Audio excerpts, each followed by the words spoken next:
Et salut tout le monde, c'est Akin. On se retrouve aujourd'hui pour l'épisode 2 de mon Tour de France avec l'équipe Cannondale Garmin. J'ai décidé à la fin de l'épisode 1, je vous avais pas dit déjà, donc comme je vous avais pas dit quel leader j'allais prendre des trois entre Ryder Sjedal, Andrew Talansky et Dan Martin, bah là j'ai décidé de prendre Dan Martin.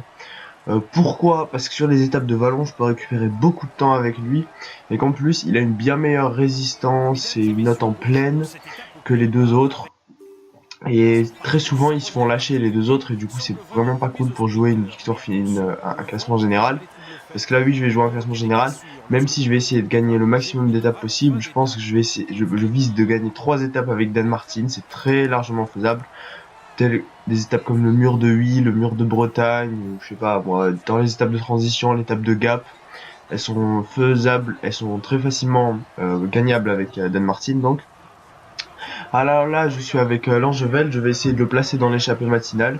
C'est moi qui lance l'échappée, donc j'attaque.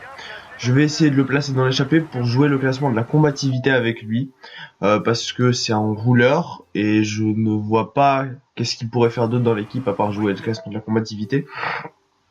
Excusez-moi, mais le peloton ne le laisse pas partir. Je ne sais pas pourquoi. Des fois, le peloton fait vraiment n'importe quoi. Il ne le laisse pas partir là. Et du coup, ça m'énerve un petit peu parce que ça casse un peu le jeu. Je vois pas pourquoi il le laisserait pas partir. C'est même pas un prétendant au maillot vert.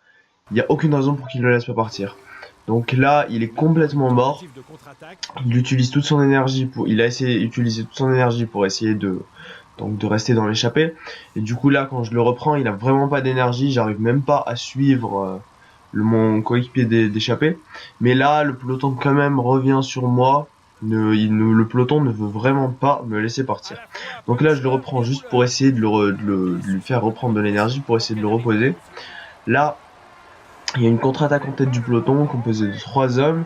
Mon compagnon d'échappée ne réagit pas. Regardez, ils viennent d'être pris par le peloton. Le peloton ne veut vraiment pas laisser partir d'échappée aujourd'hui, on dirait. Donc là, je continue de me reposer avec Langeveld.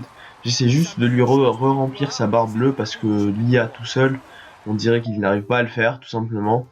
Donc là, voilà, il relance mon coéquipier, il relance à fond, complètement. Il va trop vite. Moi, j'ai plus d'énergie. Et du coup, je me fais lâcher et je vais me faire rattraper par le peloton, tout simplement. Voilà, très bientôt, je vais me faire rattraper par le peloton. Je réintègre l'échappée. Après, il y a beaucoup de choses bizarres. Il est en train de faire un peu le pigeon, la Langeveld, il attaque, il revient. Il se réintègre l'échappée. Là, il récupère de l'énergie.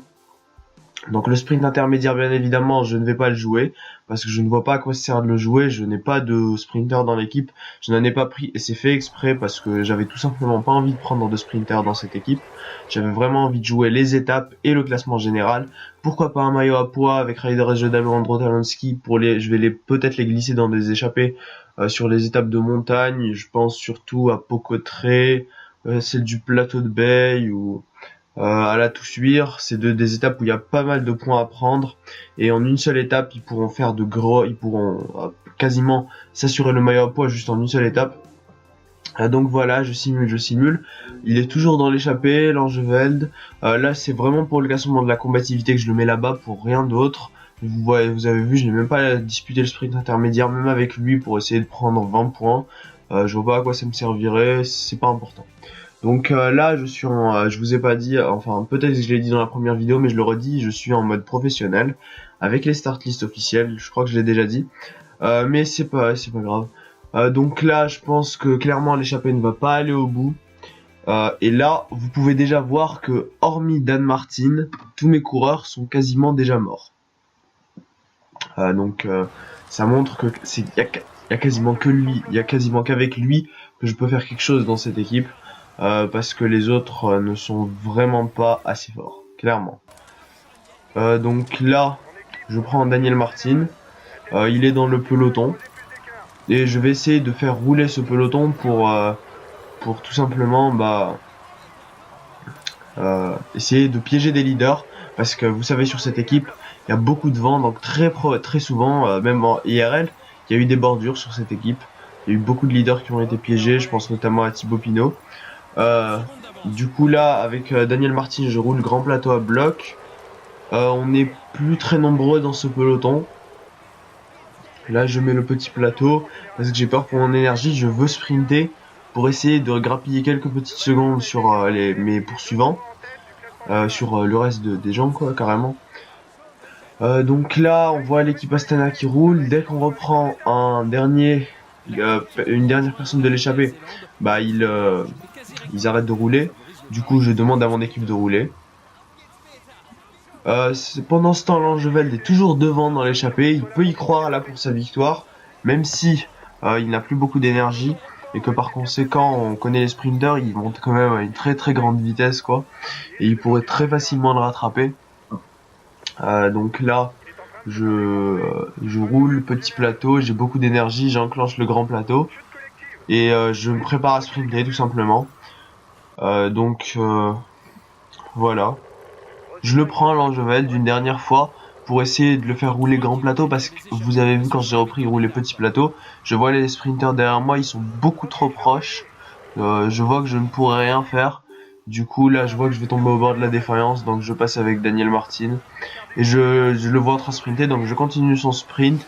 Et comme vous pouvez voir, je finis dans les 10 premiers, je finis à une belle place. J'espère qu'il y a eu des bordures, je ne sais, j'espère qu'il y a eu des bordures vraiment pour essayer de grappiller quelques petites secondes.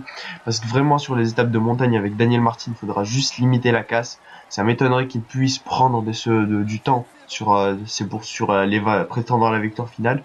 Mais sur les étapes de vallon et les étapes de plaine, avec des bordures, on peut toujours espérer quelque chose, surtout les étapes de vallon, parce que les étapes de vallon, il est très très fort.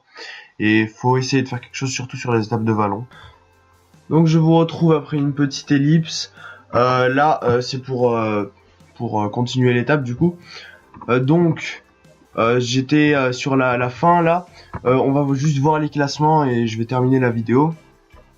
Du coup, on peut voir que je cherche à partir de quand les personnes ont perdu du temps. On fait 8 et 9 avec Langeveld et Dan Martin. Et on voit que très peu de personnes ont été piégées dans une cassure, personne même. Il faut vraiment aller très loin pour les chercher, c'est vraiment les retardataires.